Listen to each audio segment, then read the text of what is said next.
Welcome back to Built Fabrications, and today I have my grandfather's truck here in the shop, and we're going to be installing a rough country 2-inch leveling kit in it. You can see the riding on the pavement, young kids that growing up in basements. Now my grandfather wants to get a little bit more height out of the vehicle for appearance, as well as just a little bit more clearance in the front, and he wants to get the rake out. Rake is whenever the front end of the truck sits a little bit lower than the rear, and pretty much all vehicles, trucks come like that from the factory. So what we're gonna do is we're gonna install a rough country 2-inch leveling kit, which should take out that rake and get a little bit better of a curb appeal, overall profile on the truck itself. And this should work from years from 2009 all the way up into at least 2023, I think also possibly 2024. This truck specifically is a 22. It's a 4-wheel drive, but this works on 4-wheel drive or 2-wheel drive. It's all the same. And there's a few different things that you could do to get this leveling kit. They make lifted struts and a few different options for spacers. In this situation, we're going to be using the rough country 2-inch block, and I'll get you guys here in a minute and show you what that looks like. All right, so whenever you open up your box from rough country, you're going to have just the 2-inch spacers and a bag of hardware. There's really not much to this. All you're doing is just essentially bolting this to the top of your factory strut and then rotating it 180 degrees and reinstalling it. And that will just give you the 2 inches of lift in the front to match the rear. So let's go ahead. We'll get this truck jacked up, get the wheel pulled off, and start digging into this to get this installed.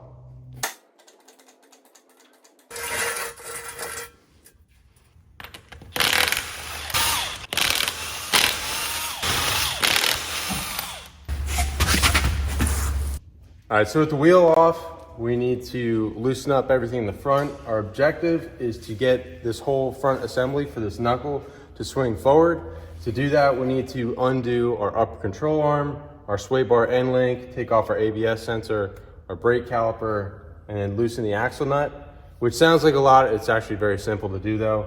And whenever we have all that undone, our tie rod end too, that will allow everything for this front to just kind of fall forward, which will gain us access to our strut. And this is where we're going to be putting our spacer on. So I'm going to get all that undone. Whenever I have that setting forward, I'll get you guys back in, get you a little bit better look, and we'll get this leveling kit installed.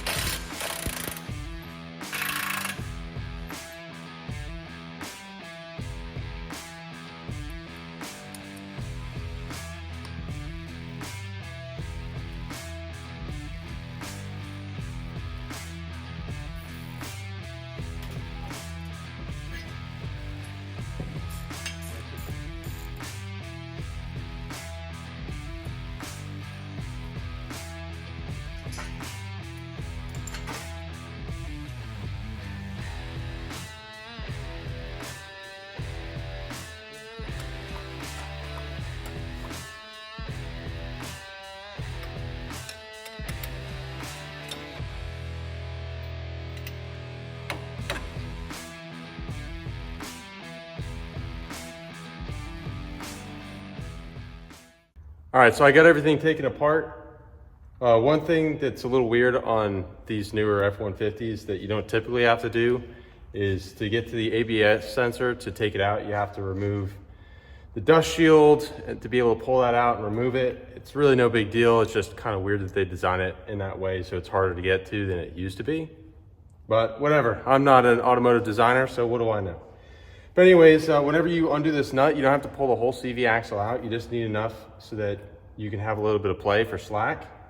And I put a floor jack underneath the lower control arm and got it jacked up so that way whenever I take off the bolts on this strut, it doesn't want to drop down real hard. I can ease it down. So with the upper control arm taken off and this is kind of out of the way and we could swing it. Now I'll get you in a little bit closer here in a second and I'll show you the next steps that we need to do to get this strut taken out. So the strut is very simple. You just have the 2 nuts. These are studs.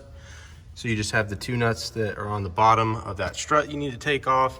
And then for the top, you need to go under the hood, and I'll go under there in a second. And you just have the 3 nuts that go on the top of the stud for the strut. And I believe that whenever I undo the top and bottom of these I could just drop down the lower control arm and it should just fall out. We shouldn't have to take anything else apart to get this out. So this is the view from underneath the hood. You can see this is the best way to access this as opposed to the wheel well. And you just need to undo those 3 nuts and then it should come out. All right, so I got the nuts taken off the bottom of the strut as well as the 3 that are on the top. So now we're just gonna slowly drop down this jack and the strut should just come on out.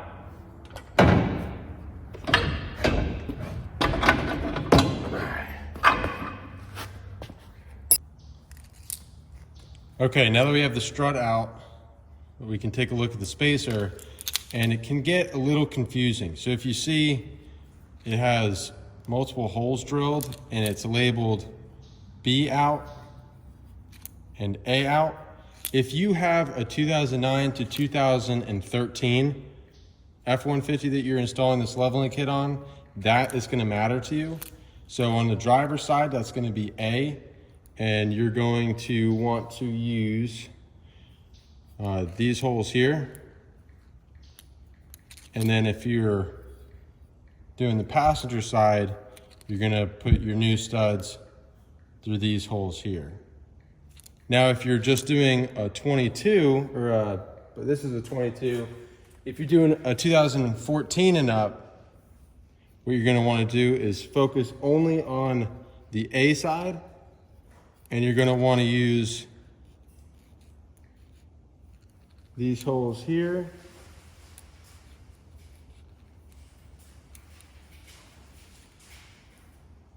These are the 3 that you're gonna wanna use, and that's for both sides. So you don't have to just totally disregard B out. You're only gonna focus on the A. And you're gonna use these 3 holes here to put your new bolts through. And then this recess section is what's gonna go on the strut, like I have it mounted here.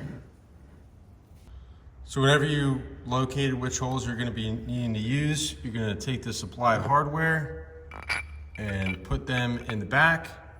It has a notch for it, so make sure that sets in there. And then whenever you get that on there, you want to then use the nylock nuts that are provided in the kit. That's going to be the ones with the little piece of nylon in the end. And you're going to thread that down here to mount this spacer. All right, so now that we have our spacer bolted to the top of this and tightened down, we're going to go ahead and get this reinstalled. So it's pretty much the same exact thing as taking it apart. The only thing is you're rotating this strut 180 degrees. So what was this side is now going to be this one. And we'll just drop it in. All right, so trying to install this strut, I'm running into a little bit of an issue. So the back of this spring is wanting to contact the frame of the truck, and with this offset being the way that it is, it wants to go back further, but I'm hitting the frame. So I don't know if the instructions are wrong. I'm thinking that the holes you're gonna wanna use are these ones, because that should put us right at the location that we need to be. So I'm gonna swap these bolts over one hole to the opposite and try to put this back in and see if that fits any better. All right, so I swapped around the bolts. You can see I moved them from the location that I have the paint marker dots, and I put them in the other holes. So I'm gonna try to get this dropped in and see if this fits in a lot better this way. I'm still doing A side out, just different holes. So that seemed to do the trick. Compared to the first time with the bolts in the other location, this basically just fell in. So we have the top in as well as the bottom. Everything's nice and tight.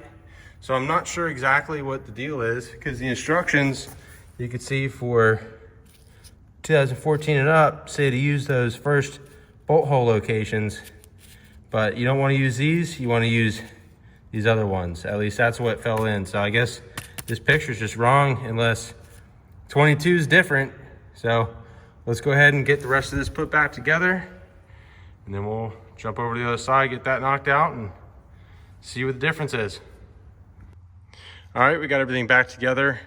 Just make sure you guys check your torque specs for all your nuts that you put on. And yeah, everything just goes back together the same way that we had it taken apart. Very straightforward. So now let's move on. We'll knock out the other side, and then after I get that one done, we'll get this truck back on all 4 wheels and tires and see what the profile looks like.